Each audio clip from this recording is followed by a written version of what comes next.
Oke, halo guys. Di video kali ini kita akan belajar mengenai basic dari market structure ya. Tapi cukup dengan menguasai basic ini, kita sudah bisa mencari posisi trading yang cukup high probability. Tinggal nanti PR-nya adalah kalian manage sendiri resikonya ya. Oke, kita akan belajar banyak konsep-konsep dasar yang bisa dipakai dan langsung applicable. Nanti kita langsung hands on juga ya. Langsung aja kita mulai. Saya langsung pasang dulu ya, ada pointer optionnya buat memberikan beberapa pointer di video ini. Pertama, kita belajar dulu tentang market structure. Jadi gini, kita coba cari dulu nih logika di balik pergerakan harga. Terus gimana caranya kita memprediksi harga akan bergerak dengan probabilitas yang bisa diterima. Maksudnya bukan pasti fix bener, tapi benernya itu cukup banyak sehingga praktikal untuk kita gunakan ke sehari-hari. Gampangnya seperti itu. Nah, kalau kita lihat di chart gitu ya, selalu kelihatannya pasar itu chaotic ya. Maksudnya banyak banget eh, ketidakpastian, kayaknya turun, habis itu naik, habis itu turun lagi. Pas kita beli, dia diem-diem aja, pas kita hold dia malah turun, pas kita jual taunya malah naik, seolah-olah kan seperti itu. Tapi sebenarnya ada sedikit keteraturan atau order yang tersembunyi di balik dari chaos tersebut, yang mana bisa kita manfaatkan sebenarnya keteraturan itu. Kalau kita bisa mengidentifikasinya. Oke? Jadi kita di sini mencari atau mengidentifikasi keteraturan atau kecenderungan bahwa harga itu ada polanya atau ada ordernya ya. Nah, di sini kita belajar dulu yang namanya market extreme. Apa sih market extreme itu? Nah, ini market extreme itu gampangnya adalah pucuk dari pasar. Jadi pucuk itu ya titik balik ya dari pasar. Nah, di sini kita mau belajar konsep swing high dan swing low. Nah, kita lihat dulu di sini. Jadi swing high itu adalah pucuk atas ya. Gimana cara lihatnya?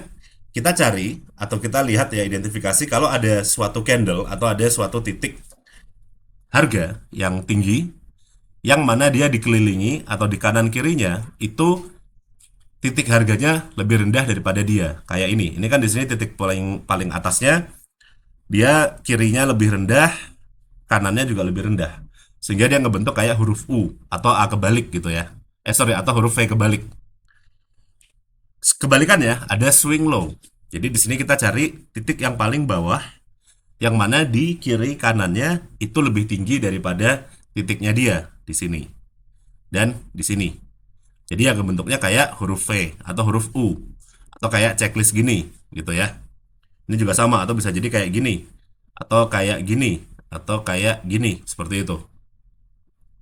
Nah, di sini kalau kita udah paham konsep dari market extreme tadi, ini istilah lainnya ada juga fraktal ya. Jadi ya mirip lah sebenarnya kalau istilahnya ya. Jadi kita cari candle yang high-nya paling tinggi, nah yang diapit oleh dua candle lainnya yang ada apa namanya lebih rendah dia high-nya ya. Jadi sehingga ngebentuk kayak huruf A atau V kebalik. Sementara ya yang low-nya juga sama, candle dengan low terendah di antara tiga candle. Gitu. Nah, kenapa market extreme ini penting? Karena hampir semua reversal yang signifikan atau hampir semua pergerakan harga itu berasal dari swing high atau swing low atau fraktal. Fakta ini udah cukup untuk membuat tradingmu itu cukup profitable. Cukup ya, bukan pasti ya. Dan perlu dicatat juga bahwa nggak semua swing high, swing low, atau fraktal itu jadi reversal yang signifikan ya. Jadi pada saat dia turun lalu naik dengan swing high, swing low itu ada potensi dia balik arah jadi naik yang signifikan. Atau kebalikannya, saat harganya naik lalu ada swing high, itu ada potensi bahwa dia akan turun signifikan. Baru potensi ya, belum pasti ya. Nah, untuk mencari yang kepastian yang lebih besar lagi, kita cari yang namanya major swing high atau major swing low. Nah, ini saya punya gambar major swing high, lalu ini yang tadi major swing low, ini major swing high. Nah, ini yang konfirmasinya lebih gede lagi. Maksudnya gimana? Ini kita lihat ada swing low. Nah, lalu habis swing low terjadi pembalikan arah kan, dari turun jadi naik. Lalu pada saat turun lagi, terbentuk swing low lagi. Lalu naik lagi kan, pada saat turun lagi terbentuk swing low lagi. Kalau ini kejadian, maka swing low yang ini dia berlaku sebagai swing low karena dia di sini swing low lainnya itu jadi titik yang lebih tinggi dari dia sehingga membentuk huruf V lagi atau U lagi. Ini namanya major swing low. Jadi swing low yang diapit oleh swing low lainnya. Kebalikannya swing high juga sama ya. Ini ada swing high lagi pada saat terbentuk swing high lagi. Jadi ada tiga swing high dengan satu yang paling besar, major. Nah, kalau ada pembentukan kayak gini, ini kemungkinan balik arahnya lebih signifikan dan lebih besar kemungkinannya. Seperti itu. Oke? Nah, sekarang kita belajar yang namanya state of the market ya. Apa aja itu kondisi pasar? Pertama ada trending, lalu ada ranging. Trending sendiri terdiri dari uptrend dan downtrend. Nah, di sini yang mau kita cari nanti posisi tradingnya caranya seperti apa. Nah, di uptrend itu swing high sama swing low-nya naik terus. Dikasih nama higher high dan higher low. Contohnya di sini ini ada swing high, di sini ada swing low. Lalu pada saat terbentuk swing high lagi, di sini itu lebih tinggi daripada swing high sebelumnya. Swing low-nya lebih tinggi daripada swing low sebelumnya. Sehingga namanya higher low. Syarat dari uptrend adalah terbentuk higher high dan higher low tadi. Kebalikannya downtrend. Kita lihat di sini ada swing high. Pada saat terbentuk swing high berikutnya lebih rendah daripada sebelumnya, sehingga kasih nama lower high. Di sini ada swing low. Pada saat terbentuk swing low lagi di sini itu lebih rendah sehingga namanya lower low. Syarat dari downtrend adalah memiliki lower high dan lower low gitu.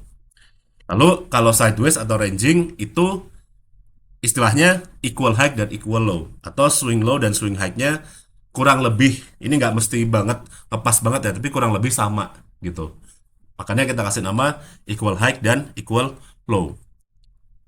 Nah, sekarang kita ke setup atau gimana caranya kita bisa mencari potensi cuan ya.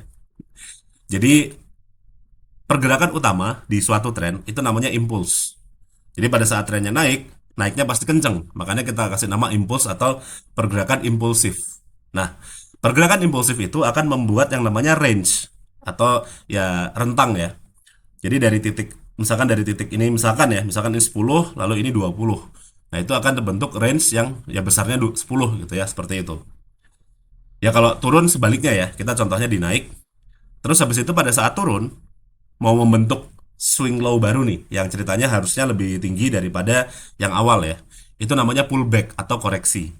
Yang biasanya jaraknya lebih kecil ya, daripada jarak range-nya tadi. Jadi kalau ini 10, mungkin ini 5, 3, 7, dan seterusnya. Itu yang namanya pullback. Nah, ini ada contoh. Saat kita lihat ada pergerakan dari sini sampai sini, ini pergerakan yang ceritanya impulsif ya. Terbentuklah range atau rentang. Lalu terjadi penurunan. Penurunannya selama tidak lebih rendah daripada ini, kita bisa sebut itu namanya pullback. Maka di sini terbentuklah swing low baru. Kita bisa coba cari posisi untuk entry. Dari situ kita bisa melihat ada probabilitas cukup besar untuk membuat impuls baru. Impuls baru, maka terbentuklah range baru. Nanti ada pullback lagi, pullback lagi, range lagi, seterusnya sampai trennya berubah gitu aja. Contoh di downtrend, ini kita lagi lihat ada penurunan. Di sini ada swing low, naik sampai terbentuk swing high. Swing high-nya tidak lebih besar daripada titik awalnya dan terjadilah penurunan lebih lanjut lagi. Itu yang namanya pullback ya, masuk di pullback. Nah, gimana caranya kita mencari pullback yang valid? Karena kadang-kadang kita suka nggak tahu ya, disangkanya pullback, taunya enggak, disangkanya pullback, taunya balik arah, disangkanya sudah selesai, taunya belum selesai, dan segala macamnya ya. Jadi ada beberapa syarat yang harus dipenuhi. Makin banyak syarat yang dipenuhi, makin bagus. Pertama, terjadi di tren yang established. Maksudnya trennya yang sudah jelas ya. Kedua, cukup eksplisit atau kelihatan pergerakannya tidak sekuat impuls. Jadi kalau lagi naik, impulsnya kan pasti hijau, merahnya dikit. Lalu pada saat turun, nggak banyak merahnya, tapi merah, hijau, agak-agak kayak plan gitu. Seperti itu. Dan biasanya terjadi di area of interest. Ini biasanya ada support atau resisten become support become resisten, yang nanti akan kita bahas di video-video lainnya, atau di Fibonacci, atau di indikator, segala macam ya. Lalu, di belakang layar, ini di topik order flow yang nanti mungkin akan saya bikin videonya, itu bisa terlihat ya, ada sesuatu di balik itu gitu. Ada pembelian besar, pembelian kecil, dan segala macam ya, seperti itu. Nah, untuk trading pullback itu sebaiknya hindari trading mengikuti pergerakan pullback. Maksudnya apa? Kalau kita tahu trennya lagi naik, pada saat koreksi jangan di short gitu ya. Atau pada saat kita tahu trennya lagi turun, saat koreksinya kan bakal naik. Itu sebaiknya tidak melakukan pembelian. Kecuali emang udah yakin, percaya diri, udah tahu resikonya atau emang ngeyel gitu ya. Ya, silahkan aja gitu. Atau hindari juga trading sebelum pullback selesai. Karena kadang-kadang kita udah nggak sabaran dan ini ya biasanya akibatnya ya trading di pullback yang dangkal. Contoh kalau kita lihat di sini, mungkin di sini kita udah mulai trading nih, beli ya. Tapi ternyata cuma naik sedikit dan turun lagi. Atau di sini naik sedikit dan turun lagi. Atau ya kalau trading mengikuti pergerakan pullback, misalkan kita cari posisi short untuk ke sini. Nah ini agak bahaya, kenapa? Karena begitu pullbacknya selesai, kenaikannya bakal cepet banget. Pertama itu, kedua penurunannya atau pergerakan pullback itu agak-agak pelin-pelan biasanya. Kita bisa lihat di sini turun, naik, turun, naik, turun, naik, turun, naik, turun, naik. Begitu pullbacknya selesai langsung meledak ke atas. Nah, makanya sebaiknya hindari trading mengikuti pergerakan pullback, dan untuk menghindari trading sebelum pullback selesai atau pullback yang dangkal adalah kita cari area of interest. Makanya tadi udah saya bahas, biasanya ada di area of interest gitu. Walaupun ini ada banyak swing low, swing low, swing low lagi, swing low lagi, itu agak-agak kita harus hati-hati juga karena kita bisa jadi pullbacknya belum selesai malah turun lagi, turun lagi, turun lagi gitu. Oke, berikutnya kita langsung aja hands on ya. Kita coba cari ya. Di sini saya udah siapin ada chart Bitcoin. Kita identifikasi mana swing high, mana swing low di time frame satu hari. Lalu kita coba di time frame yang lebih kecil biar lebih paham. Oke. Nah, kita mungkin coba lihat dari 2024 awal aja ya, biar nggak terlalu panjang ya. Oke, 2024 awal mungkin di sini. Oke, dari sini ya. Di sini kita bisa lihat ini ada major swing low. Jadi kalau saya menggunakan tanda panah untuk mencari swing high dan swing low-nya ya. Oke, jelas ini adalah swing high ya. Jadi kita lihat ini ada candle, kiri kanannya itu lebih rendah daripada candlenya dia. Sehingga kita bisa lihat dari sini terjadi pembalikan arah. Ini juga ada swing low. Candle ini lalu ada di kiri kanannya lebih tinggi. Dari sini kita bisa lihat ada pembalikan arah. Lumayan kan? Kalau kita beli di sini lumayan gitu. Lalu kita cari lagi, ini ada swing high di sini, yang ini. Lalu ada lagi di sini swing low, yang ini ya. Jadi ini candlenya lebih tinggi, ini paling pucuk bawahnya, ini lebih tinggi. Jadi kalau misalkan kita masuk, misalnya di setelah candle ini terbentuk, ya kita bisa cuan gitu, karena terjadi kenaikan yang signifikan. Di sini ada lagi swing low lagi. Di sini ada lagi swing high, contohnya di yang ini. Sorry, yang ini swing high dan seterusnya. Dan sampai sekarang kita bisa lihat juga ini baru-baru aja kejadian ya di sini ya. Ini ada, kalau sekarang ya kita lihat untuk sekarang ini adalah swing high-nya, yang mana dari sini kejadian penurunan. Nah, ini kita bisa bisa kita bilang bahwa candle yang ini adalah swing low. Jadi kita bisa lihat mungkin ya, mungkin ada potensi untuk harga itu naik. Ya mungkin kita memang perlu lebih banyak konfirmasi lagi, tapi kita bisa bilang itu contoh dari swing low.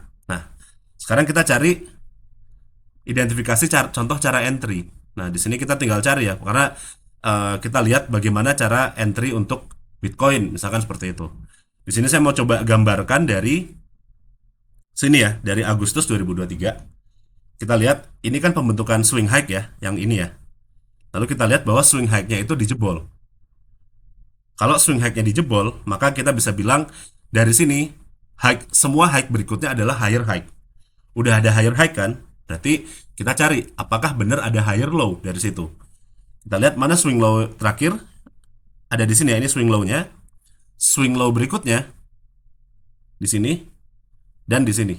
Berarti ini sudah memenuhi syarat higher high dan higher low. Sehingga dari sini, dari yang sini ya, kita mulai dari yang ini, kita sudah yakin bahwa trennya sudah naik. PR kita adalah tinggal cari pullback, atau ya kita ikutin dari si trennya aja. Jadi kita tinggal cari posisi pembelian seperti itu. Contoh di sini, kalau saya bilang dari arah sini sampai ke sini itu adalah impulsnya dari sini sampai ke sini, karena ini ada swing, ada low yang sangat swing high yang sangat kuat ya balik arahnya ya. Ini namanya impuls atau range-nya. Maka kita tunggu pullback sampai pullbacknya selesai sehingga terjadi kita bisa cari posisi beli gitu. Di mana pullbacknya selesai? Yang udah saya bilang. Pertama, turunnya ini nggak agak-agak pelin-pelan ya. Kita bisa lihat ya, pelin-pelan dari turun gede, hijau, merah, dan di sini terjadi swing low, dan di sini kita bisa menggunakan ini sebagai area of interest. Kita pastikan dulu apakah ini ada di area of interest. Nah, di video ini belum saya bahas, tapi pada dasarnya kita bisa lihat di sini ada terjadi namanya pembentukan support, dan dia di sini terjadi reclaim dari support, sehingga kita bisa melakukan pembelian atau kita bisa asumsikan habis dari sini bakal naik, dan kita dapat pergerakan impuls yang lumayan dari sini sampai ke sini. Tinggal kita cari lagi pullbacknya. Pullbacknya sampai mana? Nah, kalau dari sini, ini pullbacknya lumayan ya, lumayan. Ini pucuk bawahnya sampai sini, dan ini kita bisa lihat ada major swing low. Ini ada swing low-nya terbentuk lagi, swing low-nya terbentuk lagi, major swing low, 3 swing low. Maka kalau ini benar, maka akan pembentukan kenaikan berikutnya akan signifikan.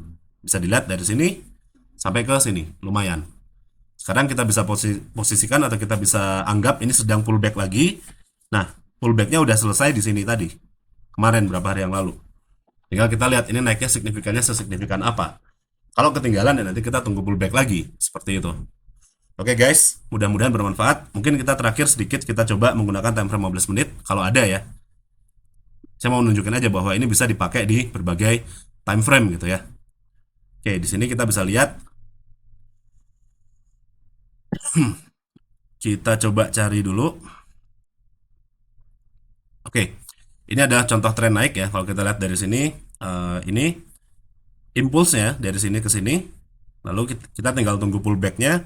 Di sini kita bisa lihat ada apakah ada swing low atau tidak gitu ya. Nah, di sini kita bisa lihat ini swing low kejadian di sini, dan di sini juga ada swing low-nya juga. Terus di sini ada swing low lagi. Berarti bisa dibilang ini major swing low. Sehingga begitu ini selesai, kita bisa prediksi bahwa trennya bakal naik kenceng. Dan kejadian ini naik berikutnya naik dengan sangat signifikan ya, dari sini sampai sini. Lalu kita tunggu pullback. Habis pullback ada kenaikan lagi, walaupun naiknya nggak ngelanjutin tren berikutnya ya. Nah, di sini ada perubahan tren. Nah, kita coba lihat lagi pada saat terjadinya penurunan itu ini juga berlaku juga. Nah, maksudnya kalau kita lihat dari sini sampai sini ini cukup impulsif ya. Lalu ini ada swing low, ini ada kenaikan swing high ya. Ini swing high ya, kita lihat dari swing high-nya selesai. Ini juga major ya. Ini bisa dilihat ini ada swing high di sini, ini ada swing high di sini, ada swing high lagi. Ini major ya. Habis itu terjadilah penurunan yang signifikan sampai sini gitu. Oke. Oke teman-teman, mudah-mudahan bermanfaat ya video ini. Silahkan nanti tinggal diatur aja si manajemen resikonya. Saya ngajarin cara entry menggunakan struktur pasar sederhana dulu. Terima kasih telah menonton teman-teman. Sampai jumpa.